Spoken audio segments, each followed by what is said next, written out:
Hello dear students, आज हम terms के बारे में सीखेंगे। टर्म्स इन पॉलिनोमियल्स, बहुपद के पद।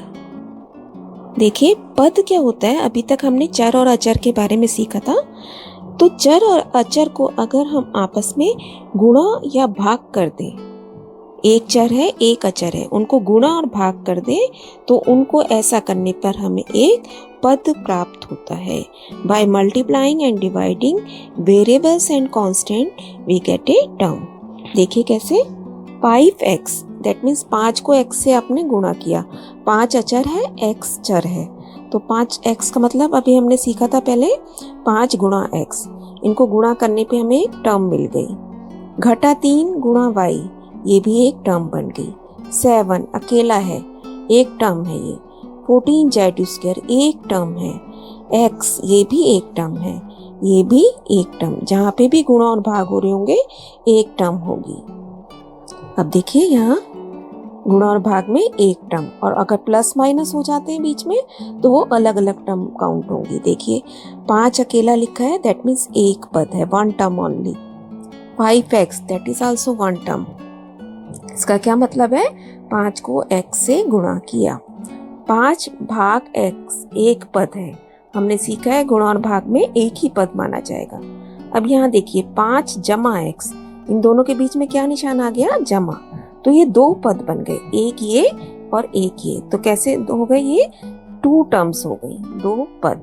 अब यहाँ देखिए जमा और घटा आ रहे हैं, एक ये घटा एक ये घटा, 2 बार आ रहे हैं, तो 3 पद हमें मिल गए, 1 2 एंड 3, तो टोटल 3 टर्म्स।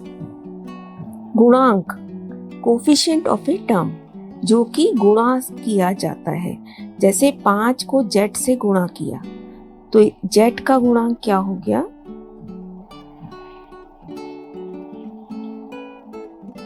बराबर 5, जो कि इस टर्म को छोड़ के जो नंबर आप गुणा कर रहे हैं वो गुणांक कहलाता है। जैसे x क्यूब का, x की घात 3 का गुणांक क्या होगा? यहाँ पे चेक करेंगे, इसको छोड़ देंगे, यानी कि घटा 2, और यहाँ पे 2 पद आ रहे हैं, तो y की घात 2 का भी गुणांक हम देखेंगे 7। ऐसे यहाँ पे x का गुणांक, y का गुणांक और z का गुणांक आप अपने आप लिखेंगे। नाउ टर्म, अब हम सीख रहे हैं टर्म। तो अभी हमने देखा कि टर्म होती है जब चर और अचर को आपस में गुणा या भाग किया जाता है। अब हम सीखेंगे लाइक टर्म्स और अनलाइक टर्म्स, समान पद और असमान पद। तो नाम से भी पता चल रहा है बेटे, समान पद का मतलब है कि उनके चर बिल्कुल एक जैसे होने चाहिए, सेम वेरिएबल्स होने चाहिए। देखिए जैसे x है, यहाँ पे भी 3x है, यहाँ -7x है। ये जो है अचर, कांस्टेंट नंबर चेंज हो सकता है, लेकिन चर जो है बिल्कुल सेम होना चाहिए, वेरिएबल सेम होना चाहिए। बहुत ही इंपॉर्टेंट बात है, आपको हमेशा ध्यान रखनी है, क्योंकि जब हम प्लस माइनस करते हैं तो हमेशा लाइक टर्म्स में ही कर पाते हैं, कर सकते हैं। तो आपको ये ध्यान रखना है कि लाइक टर्म्स का मतलब है वेरिएबल सेम। जैसे यहाँ पे y की पावर 2 लिखा है, तो दैट मीन्स आप जब सॉल्व करने चलेंगे तो y की पावर 2 वाली टर्म्स ही आप चेक करेंगे। अनलाइक टर्म्स कौन सी होती हैं? जिनके वेरिएबल्स अलग अलग होते हैं। जैसे यहाँ x है, यहाँ कुछ भी नहीं है, यहाँ x की पावर 2 आ गया, y क्यूब आ गया, तो सारे डिफरेंट टर्म्स हैं ये, तो इसलिए ये आपस में सॉल्व नहीं हो सकते। लेकिन लाइक टर्म्स जिनका वेरिएबल सेम होता है, तो ये आपस में प्लस माइनस में सॉल्व हो सकते हैं। अब हम यहाँ पे कुछ देखिए, हमारे पास टर्म्स दे रखी है। अब हम इसके ऊपर सॉल्व करेंगे कि कौन से लाइक टर्म्स है, कौन अनलाइक टर्म्स है। तो देखिए फर्स्ट है 8xy माइनस 5xy। तो हमें कांस्टेंट नहीं चेक करना, 8 और घटा 5 को नहीं चेक करना, हमें सिर्फ वेरिएबल चेक करने हैं। वेरिएबल मतलब चर जो xy में टर्म्स है।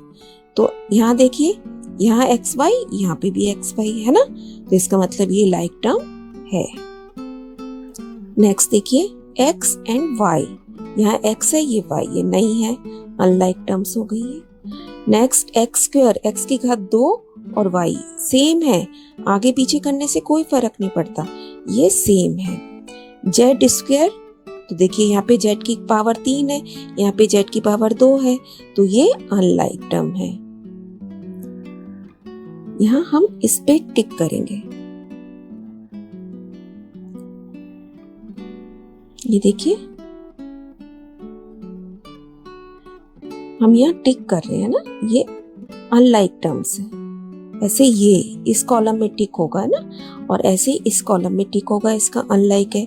अब यहाँ चेक कीजिए, वर्गमूल x दोनों एक जैसी टर्म्स है, तो इसलिए ये लाइक टर्म्स है।